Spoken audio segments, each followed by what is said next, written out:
Muito bom dia a todas e a todos. É com grande satisfação, grande alegria que regresso a Nampula e regresso também a esta Universidade Católica de Moçambique, no contexto das atividades que aqui tenho vindo a desenvolver no âmbito da coordenação do doutoramento em Direito, que a FADIR tem vindo a levar a cabo. Já estamos na segunda edição, e não só como curador, mas também já agora como praticante, professor praticante, que também tem dado as várias aulas. Esta semana tem sido realmente uma semana intensa, em que tenho tido a possibilidade de dar aulas em dois módulos, quer no módulo de Direitos Humanos, quer no módulo de Teoria do Direito. Aliás, vejo aqui precisamente toda a comunidade académica, precisamente em correspondência com essa minha vinda. E saúdo essa comunidade académica, professores, alunos, funcionários. Permitam-me também ainda uma saudação especial ao Sr. Diretor Adjunto, Zacarias Zino Cacassa, que fez a gentil apresentação do meu currículo. Também um cumprimento especial ao Sr. Diretor, o professor Fernão Macena de Magalhães. Também as excelentíssimas autoridades que aqui estão presentes neste magnífico auditório da Faculdade de Educação e Comunicação.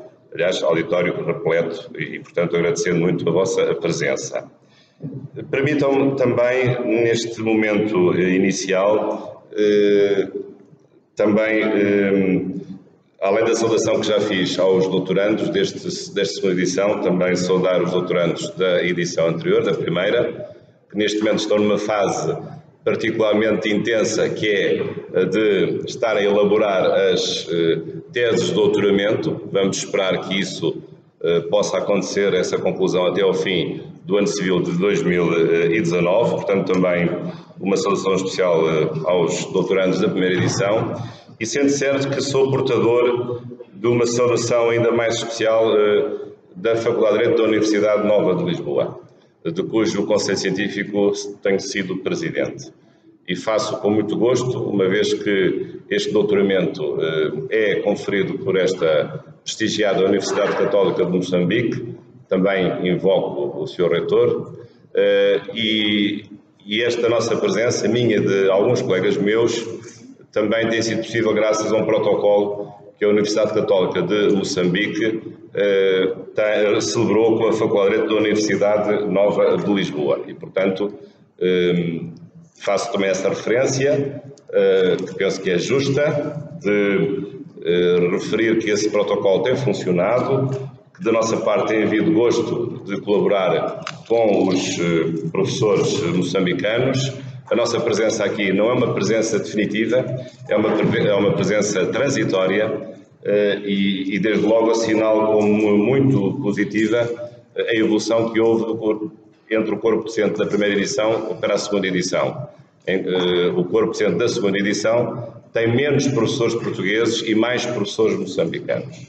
Esse é o nosso objetivo. É o objetivo de ser o motor de arranque, mas não é de ser o motor principal. O motor principal é a vossa instituição, que deve progressivamente ganhar autonomia. Aliás, essa autonomia vai aumentar precisamente quando surgirem os primeiros doutores e depois os segundos doutores e os terceiros doutores em Direito, que depois tomarão conta com total independência da instituição. E, portanto, agradeço da parte da Universidade Católica de Moçambique, através da sua Faculdade de Direito, a confiança que mostraram precisamente nesse trabalho, em particular, no meu caso, com a responsabilidade que tem sido atribuída da coordenação desse mesmo doutoramento e, portanto, avançar no progresso científico do vosso país e desta instituição. Progresso que é, neste caso, científico, mas também no âmbito da investigação e no âmbito da docência. Estando esta semana aqui em Nampula, não poderia deixar de corresponder ou de responder positivamente ao convite que me foi dirigido para vos falar de um tema que é o tema, eu diria, da moda em Moçambique. Não é só um tema jurídico, mas é também um tema jurídico, é um tema político, é um tema social, é um tema económico, mas é o tema da moda, que é o tema da descentralização. E o contexto particular de Moçambique é óbvio, é um contexto em que houve recentemente eleições autárquicas, haverá em 15 de outubro eleições nacionais, presidenciais e legislativas e eleições provinciais, num novo formato, em que se vai escolher a Assembleia Provincial e também o Governador Provincial, que passa a ser um órgão descentralizado e não já um órgão desconcentrado do Estado, deixa de ser o representante do Estado na província e, portanto, este ano é um ano muito importante em que se justifica aprofundar e conhecer melhor os meandros dessa descentralização que em boa hora foi aprovada e foi aprofundada por uma revisão constitucional pontual feita pela Lei 1/2018 de 12 de junho. Isto ano passado, este ano já estamos no ano 2019, o Parlamento, a Assembleia da República vai agora terminar a elaboração de algumas leis que completam esse novo quadro de descentralização administrativa e penso que justifica, evidentemente, este tema. Mas também o faço por duas outras razões. Primeiro, porque me considero um bom conhecedor do vosso direito constitucional. Aliás, o meu penúltimo livro foi precisamente sobre o direito constitucional de Moçambique. E faço também porque já vivi no vosso país. Já vivi em Moçambique durante 2 anos. Não aqui em Nampula, não na Beira, onde é a sede da Universidade Católica de Moçambique, mas de facto vivi em Maputo durante 2 anos, dando aulas na Faculdade de Direito da Universidade Eduardo Mondlane, e depois, mais tarde, muitas vezes regressei a Maputo coordenando mestrados e doutoramentos em várias instituições. Nos últimos tempos tenho agora estado mais ligado mais à Universidade Católica de Moçambique. Isto agora acrescentaria ainda mais uma razão, é que nessa altura, quando vivi cá, entre 93 e 95, também tive a ocasião de pertencer a um grupo de trabalho, a um conjunto de consultores do Banco Mundial, que elaborou a primeira legislação autárquica, em 1995-96. O programa chamava-se PROL, Programa de Reforma dos Órgãos Locais do Estado. E, portanto, tenho o orgulho de, olhando para a legislação autárquica que têm, ver lá o meu dedo em algumas disposições que eu tive a ocasião de redigir. É verdade que essa legislação depois tem vindo a ser mudada, revogada e substituída por outras normas, enfim, num complexo normativo cuja teia se vai adensando, mas de facto tenho no meu currículo esse gosto de ter participado no início do vosso processo de autarquização, logo a seguir à Constituição de 90 e logo a seguir ao Acordo Geral de Paz de 1992. Portanto, como imagino, é um assunto do qual sei falar, mas sobretudo do qual gosto de falar. E espero que também gostem de me ouvir. No fim vamos ver. Haverá um debate. Nessa altura do debate eu vou medir o grau de intensidade do vosso gosto de me terem ouvido. Portanto, cumprimento todos, ilustres autoridades, também estou a ver aqui o Sr. Presidente da Primeira Comissão de Assuntos Constitucionais da Assembleia da República, que também é nosso doutorando, que aqui está, outras autoridades, os Srs. Deputados, o Sr. Presidente do Tribunal Provincial de Nampula. Cumprimento genericamente as autoridades para não escapar ninguém. E como se diz aqui em Moçambique, portanto, considero que todo o protocolo está observado, que é a maneira simpática de não deixar ninguém de fora, e o assunto fica já resolvido. Mas vamos então agora passar efetivamente ao tema que me traz aqui. Descentralização, obviamente, implica falar primeiro de Constituição, porque num país organizado, devemos começar por perguntar à Constituição o que é que ela tem a dizer sobre um conjunto de assuntos. A Constituição, para um país, é como é para nós o bilhete de identidade.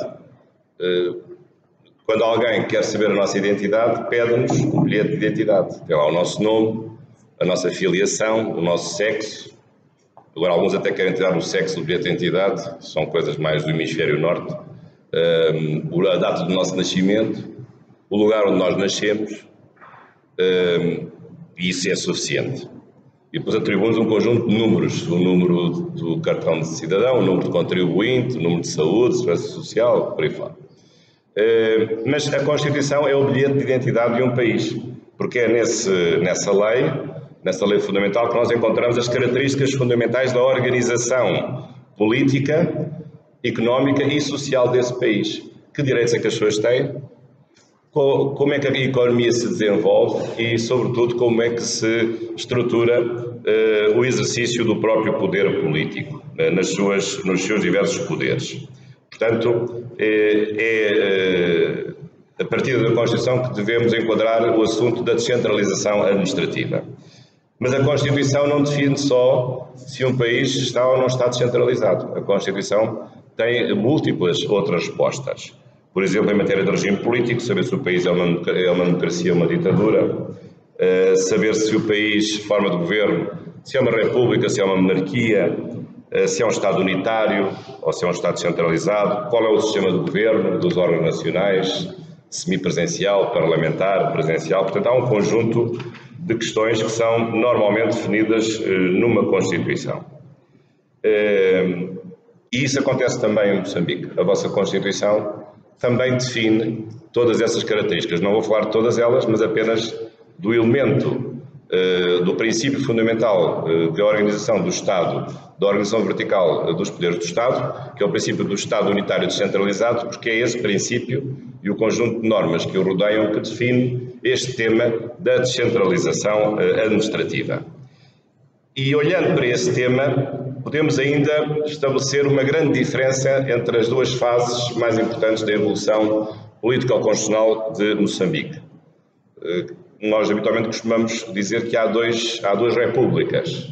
A Primeira República, fundada logo com a Primeira Constituição, que começou a vigorar no dia da independência de Moçambique, 25 de junho de 1975, que durou até 1990, e depois a Segunda República, que se inaugurou com essa Constituição e que depois se reforçou com a Terceira Constituição, aquela que está em vigor, que é a Constituição de 2004, já com algumas alterações, a última delas, aquela que eu referi sobre a descentralização administrativa.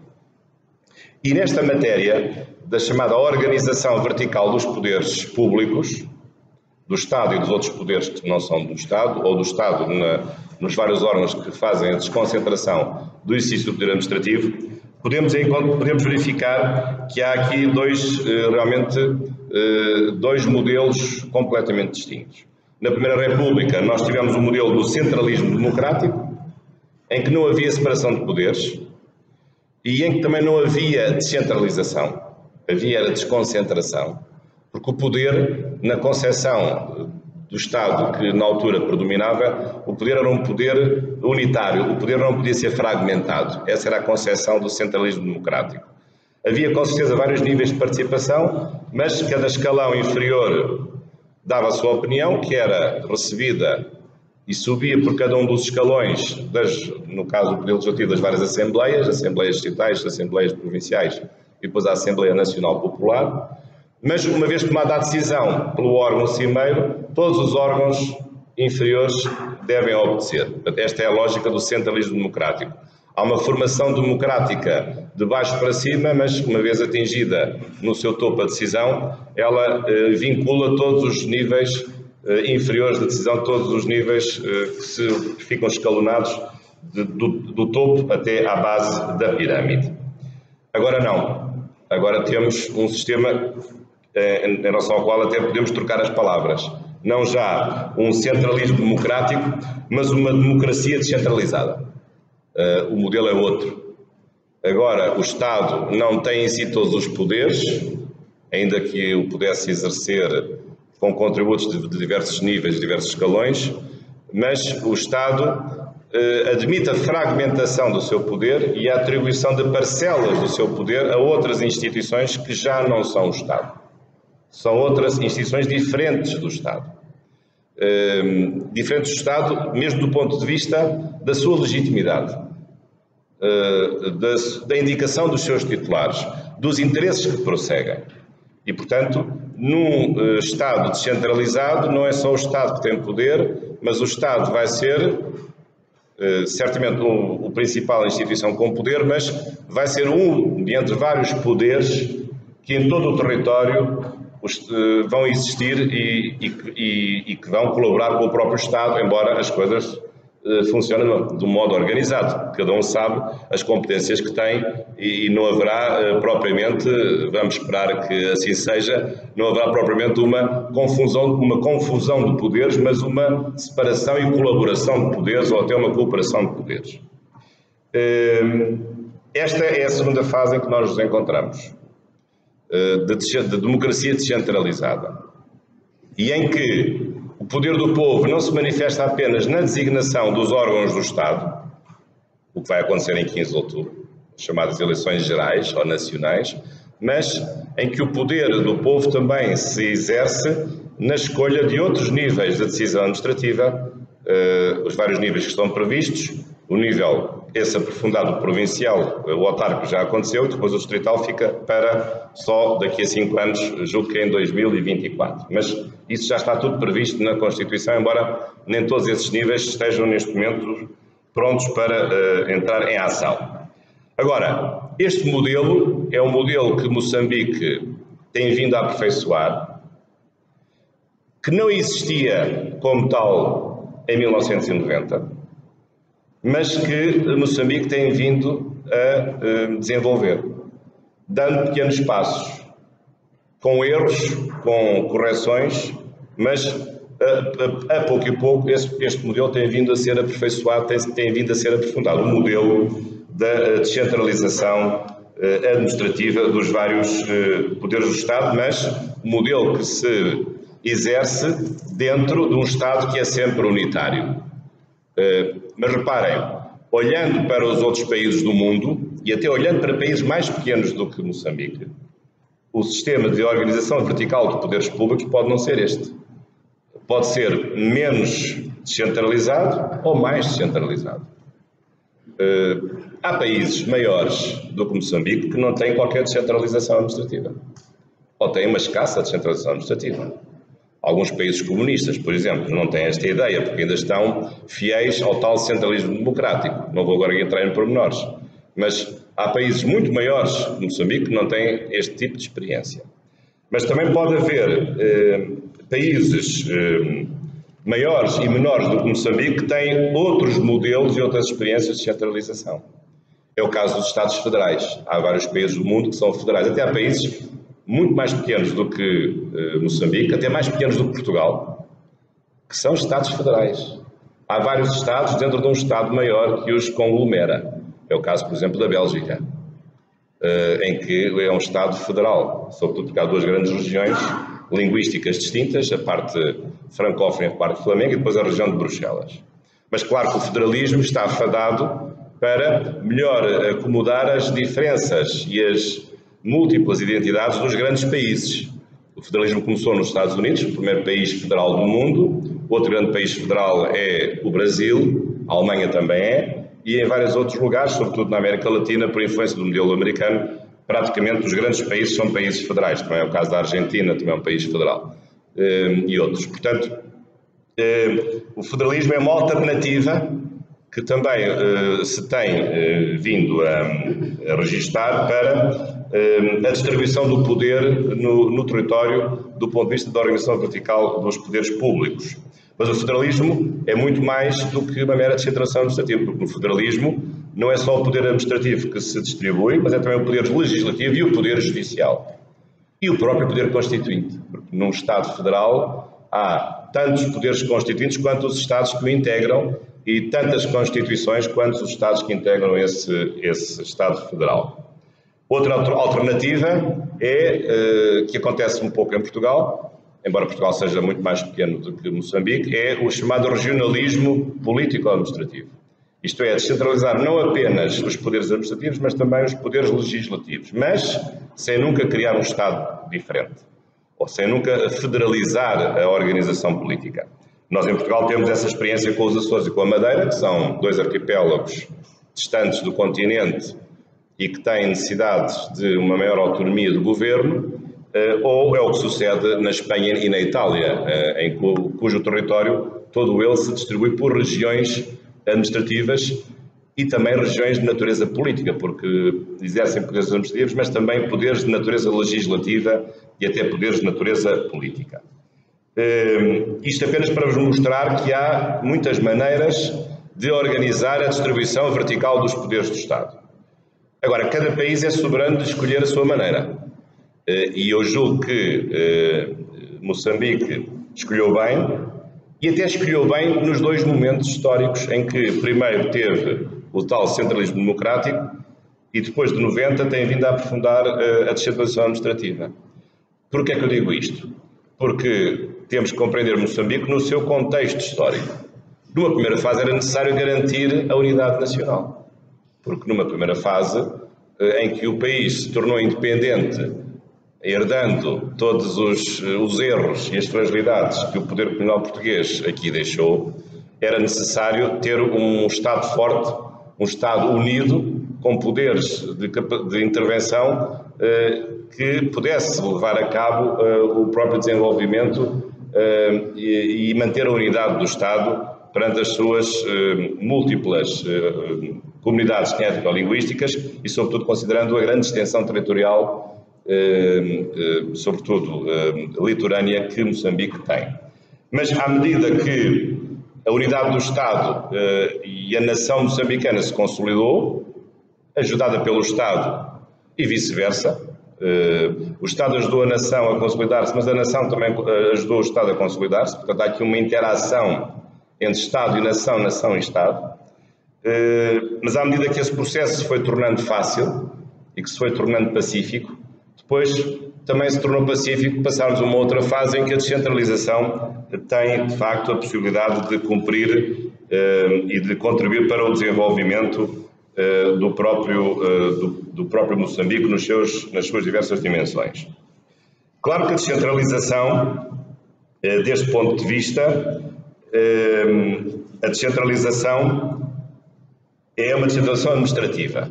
E aqui temos que enquadrar esta descentralização de que eu vou falar no âmbito mais geral daquilo que nós chamamos de administração pública. O que é a administração pública? A administração pública é o conjunto das pessoas coletivas, com os seus órgãos e com os seus serviços, que exercem a função administrativa.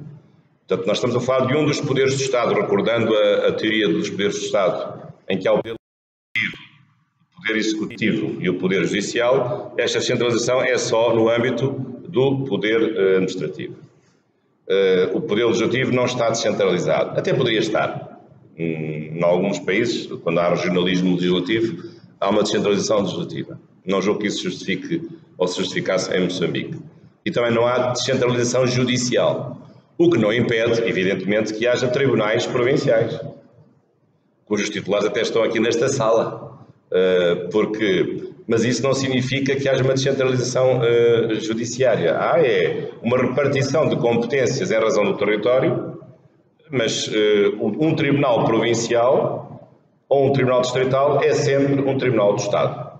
Quem decide é sempre o Estado, seja o Tribunal Superior com competência territorial nacional, seja o mais pequeno tribunal que só tem competência para as causas que tenham ocorrido ou cujo litígio tenha a sua localização territorial no âmbito mais pequeno do distrito ou no âmbito intermédio de uma província. Mas, portanto, não há descentralização judiciária. Não obstante o facto de isso não ser incompatível com a existência de vários níveis de decisão judicial, tribunais de vários níveis, e também tribunais que se definem entre si, que definem a sua competência, não agora em razão da matéria, mas em razão do território. Portanto, são esquemas possíveis de organização judicial.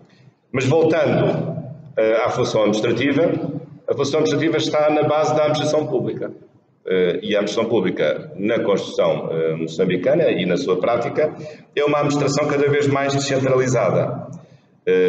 O Estado tem o seu poder, evidentemente, mas o Estado não pode fazer tudo sozinho.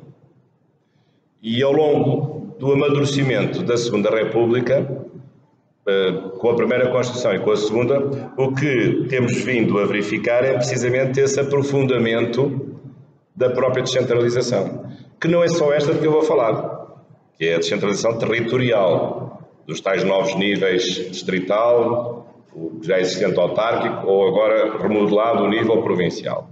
Porque Moçambique tem sofrido outros fenómenos de centralização. Às vezes as pessoas esquecem isto.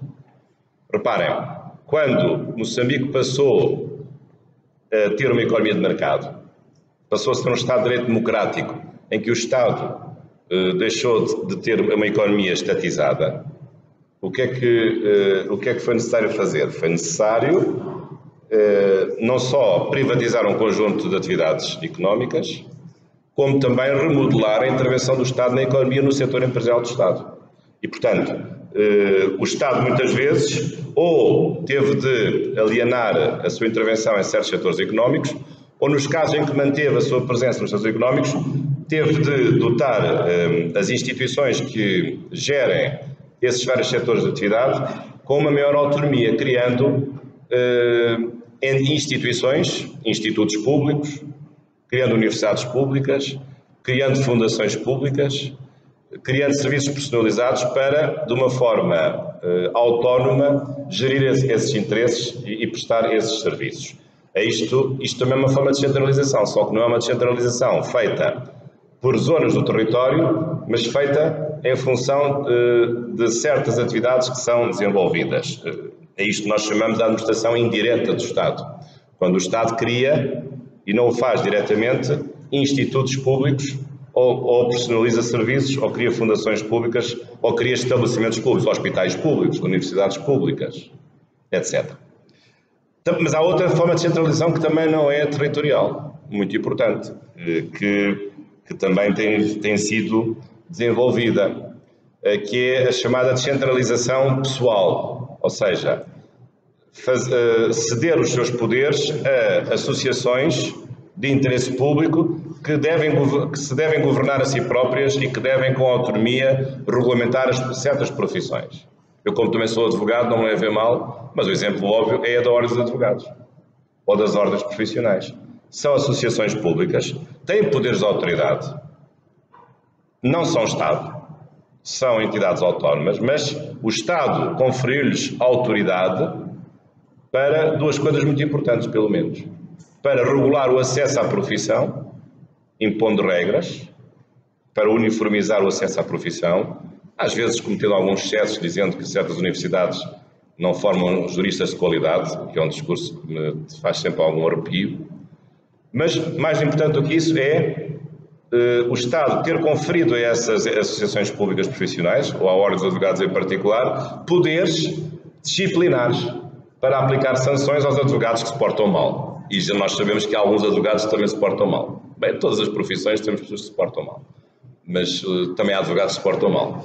Que são uma exceção à regra. São em um número muito... Eu não conheço nenhum, mas são casos muito reduzidos. Mas a verdade é que esses poderes disciplinares existem, estão lá.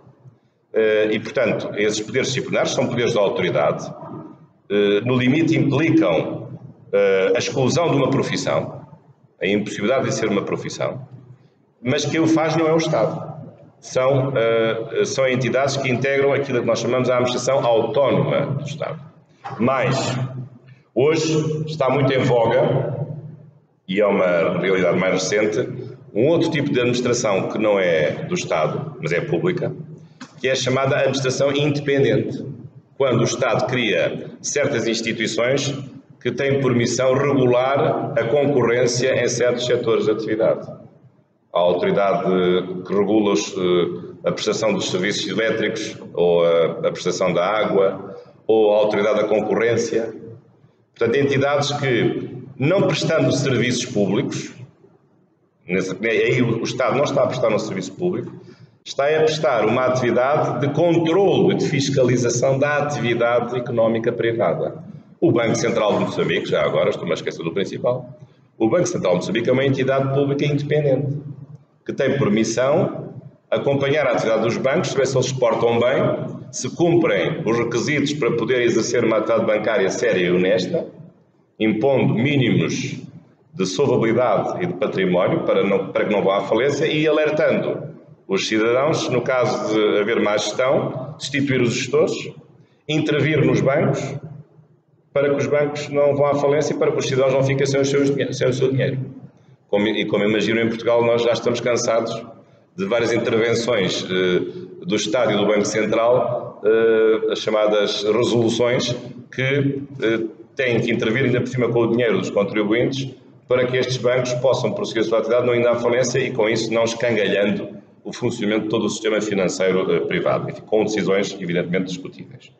Mas isto é a chamada administração independente.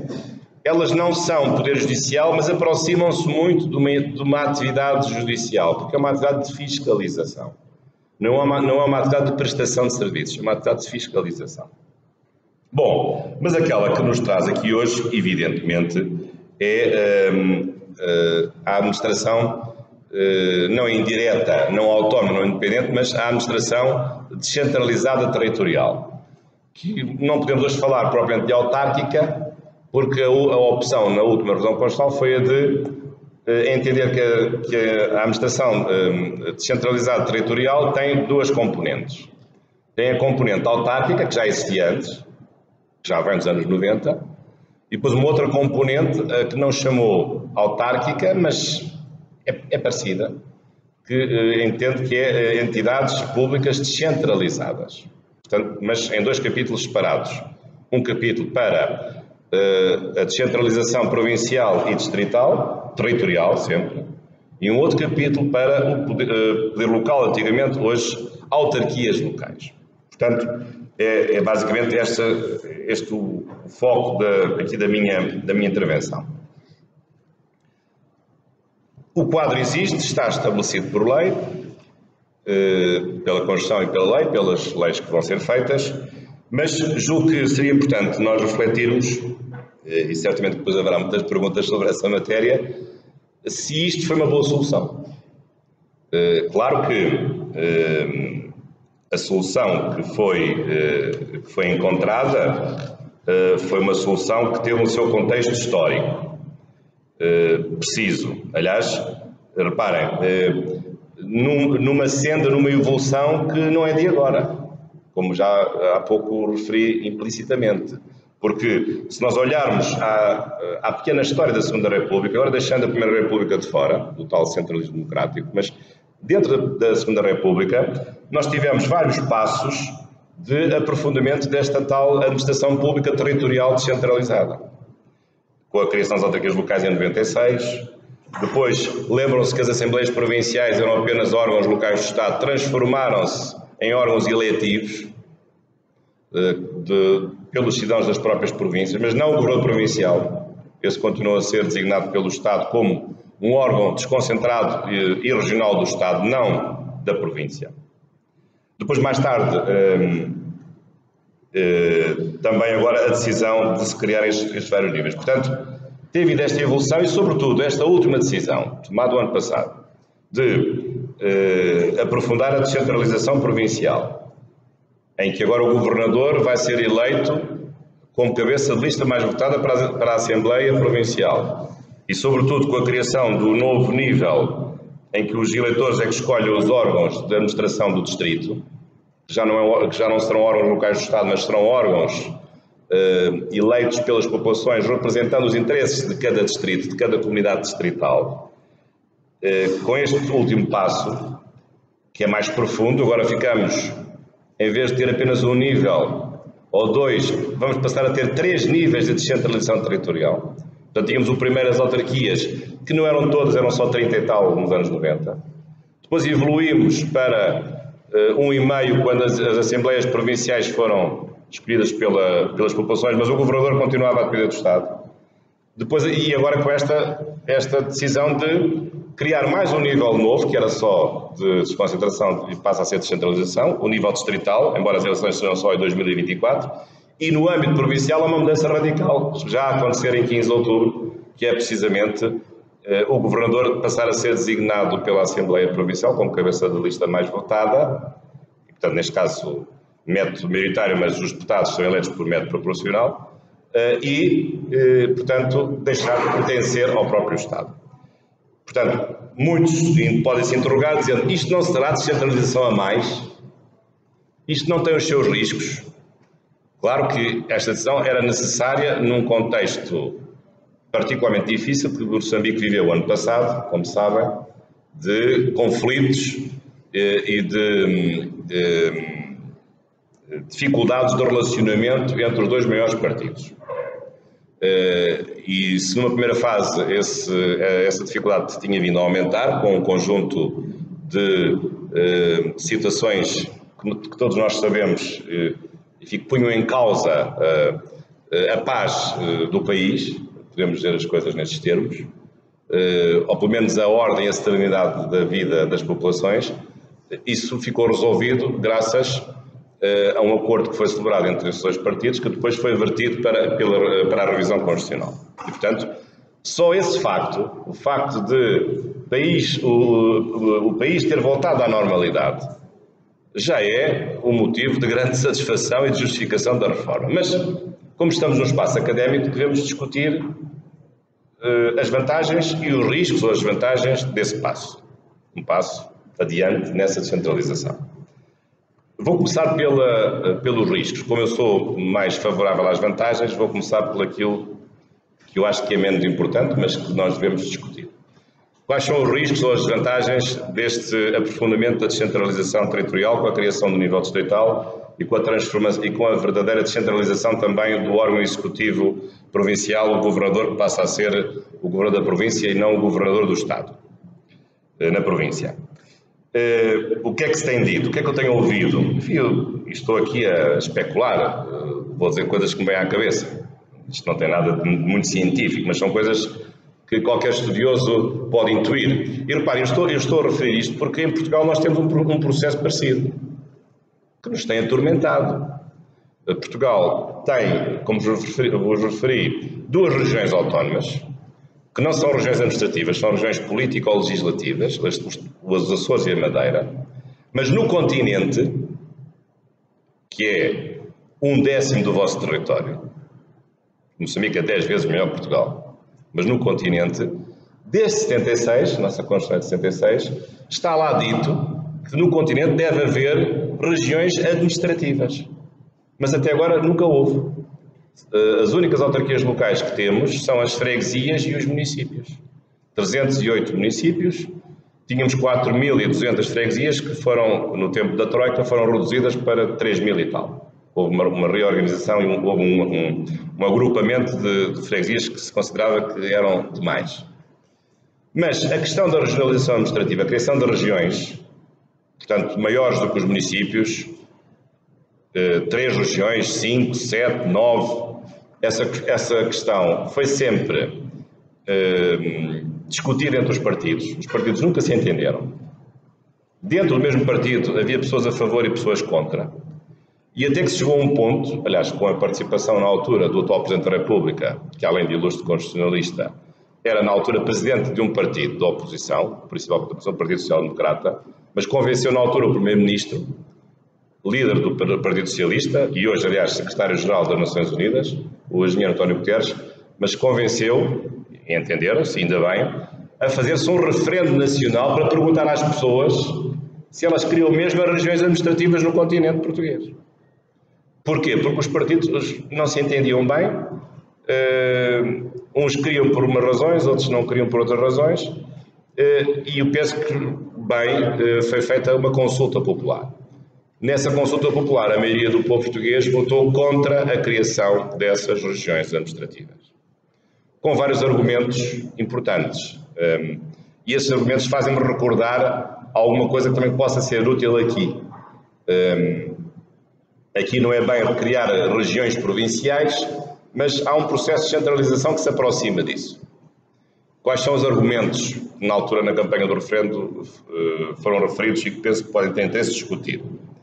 O perigo de dividir o país, de acentuar as diferenças, ou o perigo de criar uma nova classe política, aumentar os cargos, as mordomias, os automóveis, os ordenados, mais classe política, multiplicar a classe política da classe dirigente,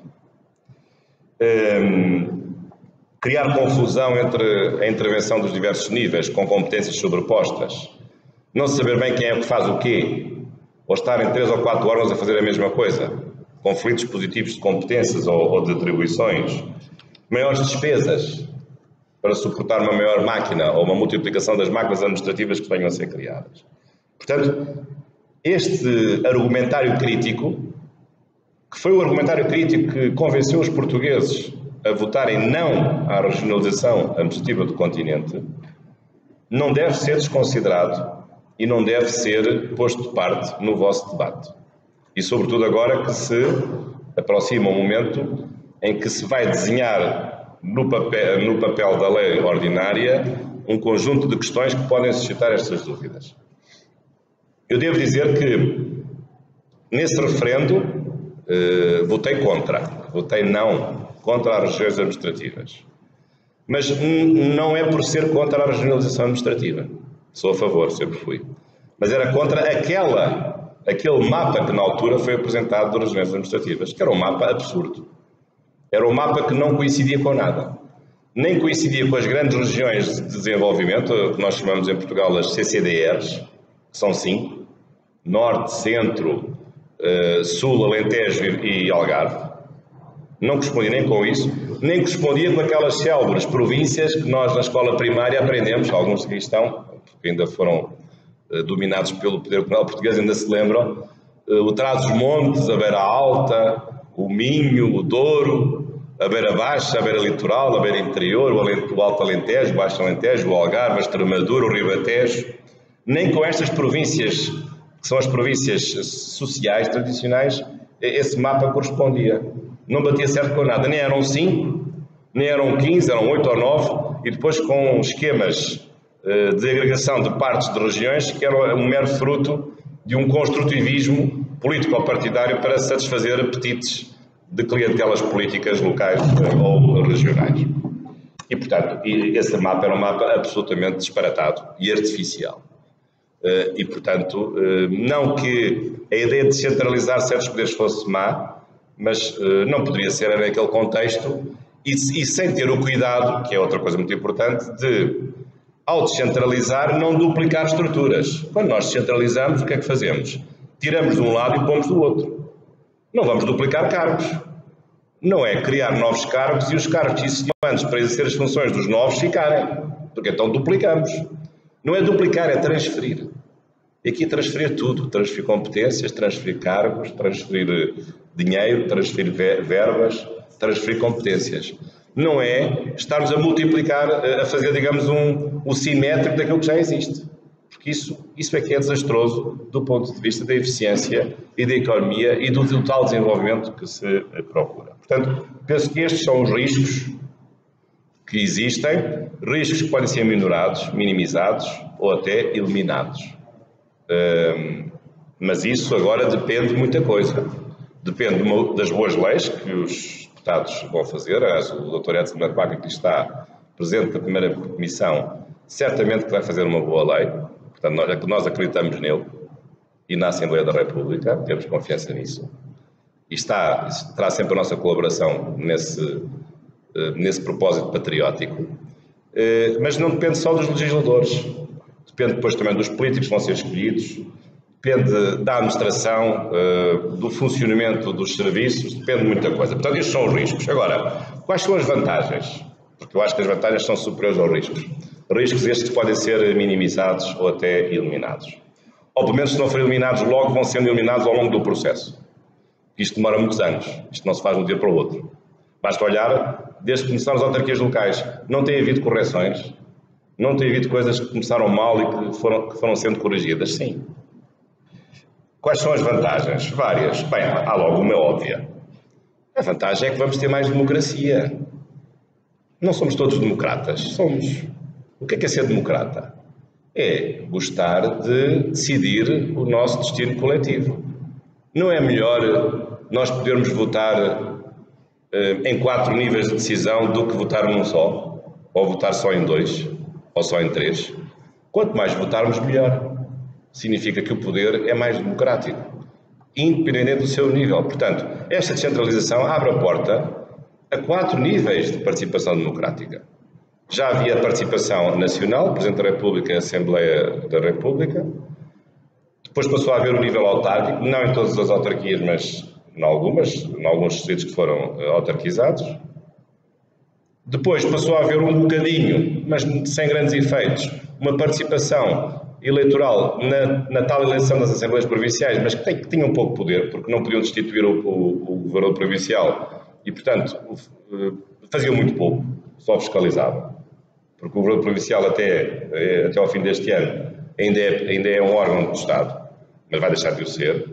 E depois o novo nível distrital. Também, enquanto que neste momento os órgãos distritais são órgãos desconcentrados do Estado, é o poder do Estado naquele distrito.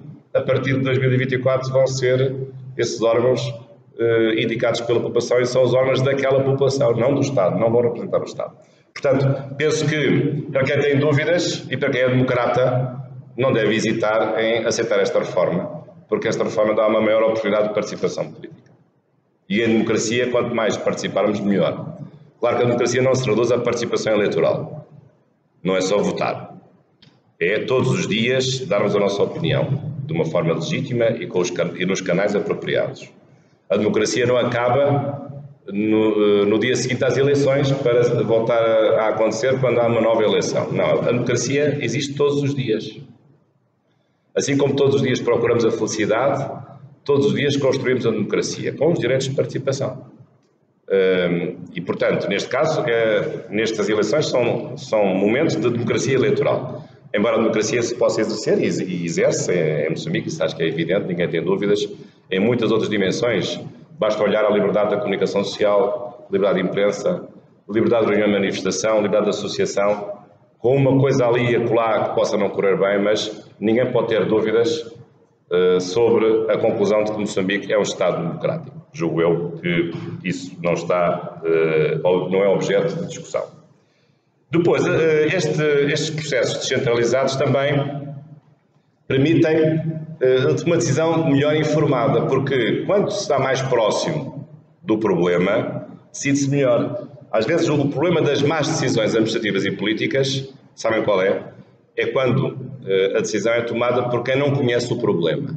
Ora, quanto mais próximo se estiver do problema, melhor se decide o problema. Porquê? Porque o decisor está melhor informado. Penso que isso é também necessário. Outra vantagem é a vantagem da rapidez da decisão. Quando se está mais próximo do problema, decide-se de uma forma mais célere. Demora menos tempo, porque se o líder do distrito ou se o novo governador da província visita a sua província, faz isso em poucos dias. Se for o Presidente da República resolver os problemas da província ou do distrito, façam as contas de quantos dias é que ele precisa. Ou se for o Ministro. Precisa de 3 meses mais tempo para perceber os problemas da região em que esse problema existe e o problema que deve ser resolvido. Portanto, o facto de haver descentralização também aumenta a rapidez da decisão e aumenta também a correção da própria decisão, pelo conhecimento, pela melhor informação que os agentes administrativos vão ter no que respeita à resolução desses problemas. Portanto, isto quer dizer, acreditando eu que as vantagens largamente superam os riscos, que devem existir e para os quais nós devemos estar atentos, para os evitar ou para os corrigir e para os eliminar quando eles apareçam.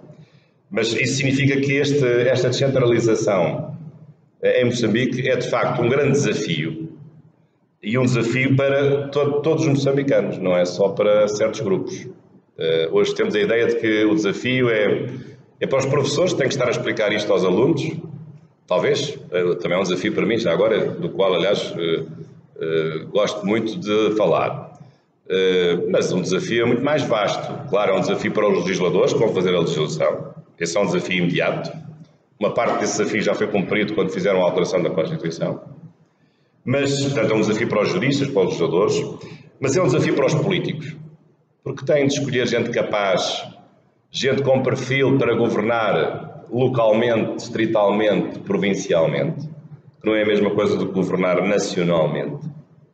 Tem que recrutar mais pessoal político. Porque agora, evidentemente que os órgãos políticos vão ter mais titulares. É preciso novas capacidades, ou como se usa dizer agora, novas habilidades, que é uma expressão um pouco estranha, novas competências. E, portanto, há um desafio político de escolha de um escolo de dirigentes que possa dar conta do recado. Mas mais, é um desafio também financeiro, porque Moçambique tem as suas restrições e limitações financeiras, sabemos que tem. Não é um país rico, embora tenha muitas riquezas naturais que nós conhecemos, mas tem passado algumas dificuldades nessa matéria e, portanto, é preciso ter muito senso, de facto, na redistribuição das receitas e da riqueza perante a existência destas novas realidades de descentralização. Também é um desafio social. Porquê? Porque agora as comunidades regionais e distritais e provinciais vão ser confrontadas, o povo anónimo, o povo menos esclarecido, vai ser confrontado com uma nova decisão. Agora vamos escolher os líderes distritais. Agora somos nós que vamos escolher o nosso governador provincial, que já não vai ser designado pelo Presidente da República. Somos nós que vamos escolher. E, portanto, cada comunidade provincial, cada comunidade distrital, cada comunidade autárquica, isso já tem essa experiência, tem que ter a capacidade também de defender os seus interesses e de escolher aqueles que possam estar mais capacitados para defender da melhor maneira os seus interesses de cada uma das suas comunidades. E eu até diria que o desafio é também cultural, porque isto significa que haverá tantos colégios eleitorais quantas as entidades a eleger, portanto haverá um colégio provincial, um colégio distrital, esse mais tarde, um colégio autárquico, e portanto isso quer dizer que haverá aqui um problema também de reforço de uma pluralidade de identidades. Ninguém tem dúvidas sobre a identidade nacional. Ninguém tem dúvidas sobre o que é ser moçambicano ou moçambicano. A moçambicanidade está adquirida. Não obstante as diversidades culturais que nós conhecemos, étnico-linguísticas e até religiosas. Mas estas eleições e estas entidades vão colocar aqui um desafio de criar uma identidade de cada uma destas entidades. Há uma identidade cultural subjacente. E até pode levar à competição e à cooperação entre a atração dos investimentos, onde é que se vive melhor, para onde é que eu vou estudar, conforme as diferentes oportunidades e os diferentes níveis de bem-estar que cada uma destas estruturas agora pode oferecer. Porque o desenvolvimento do país vai precisamente depender da capacidade que cada uma dessas entidades tem de conferir bem-estar aos cidadãos. É por isso que essas estruturas existem, é para aumentar o bem-estar. Bem-estar que também se pode designar por desenvolvimento. Mas isso feito com base numa identidade provincial, numa identidade distrital, numa identidade autárquica, que todos têm, que está subjacente a uma identidade que todos ainda têm mais elevado grau, que é a identidade nacional. E reparem que os países mais prósperos e mais desenvolvidos do mundo são os países que têm mais elevados níveis de descentralização. As ditaduras, que não têm descentralização, não são muito desenvolvidas, ou pelo menos o desenvolvimento é apenas para uma oligarquia, para uma clique que está no poder. Mas os países mais desenvolvidos são os países, e mais prósperos, são os países mais descentralizados e porque têm mais democracia. Para terminar, um breve apontamento sobre a relação da descentralização com o poder tradicional. É um aspecto importante. Aliás, nestes dias referi aos meus queridos alunos essa questão também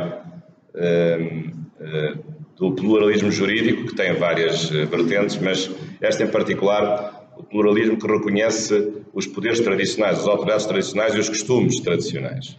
Aliás, Moçambique pode dar cartas, até em nível internacional. De todas as constituições que eu conheço, pelo menos no âmbito da lusofonia, é de longe a Constituição moçambicana aquela que leva com maior profundidade e maior exigência, ou afirma com maior exigência o princípio do pluralismo jurídico. Porque quem ler o artigo 4º da Constituição percebe que o pluralismo não é só de normas, de fontes, mas é de atores. E que atores? Atores administrativos, porque as autoridades tradicionais podem colaborar com as entidades centralizadas no exercício de certas tarefas administrativas, mas atores também judiciais. porque as autoridades tradicionais também podem instituir mecanismos de resolução de litígios. E não são só os tribunais comunitários, porque esses estão previstos na lei. São outros mecanismos de resolução de litígios de natureza judicial, de natureza arbitral ou de qualquer outra natureza que, porventura, as autoridades tradicionais tenham e pratiquem, de acordo com as singularidades de cada uma dessas comunidades tradicionais. Portanto, há aqui pano para mangas para estudar o pluralismo jurídico em Moçambique, sobretudo na ótica do costume, a partir do artigo 4º. Portanto, já estão a ver a tarefa hercúlea que eu fiz recair sobre os meus alunos, que têm que estudar isto tudo. Mas eles vão gostar. E depois tem um prazo até razoável, até 1 de setembro, para apresentar os trabalhos. Até nem sei se não será tempo demais. Bom, mas acho que eles não me parece que acham que seja tempo demais. Agora, aqui o ponto é este, é que estas entidades descentralizadas que agora se vão desenvolver e umas que vão ser criadas, elas inevitavelmente têm que ter uma colaboração com as autoridades tradicionais. E penso que é uma matéria essa que até hoje tem sido pouco desenvolvida em Moçambique. É uma matéria difícil. Eu lembro de ter estudado este assunto na altura que fiz parte daquele grupo de consultores que participou no PROL, nos anos 90. Para nós europeus é um assunto, eu diria, verdadeiramente impossível.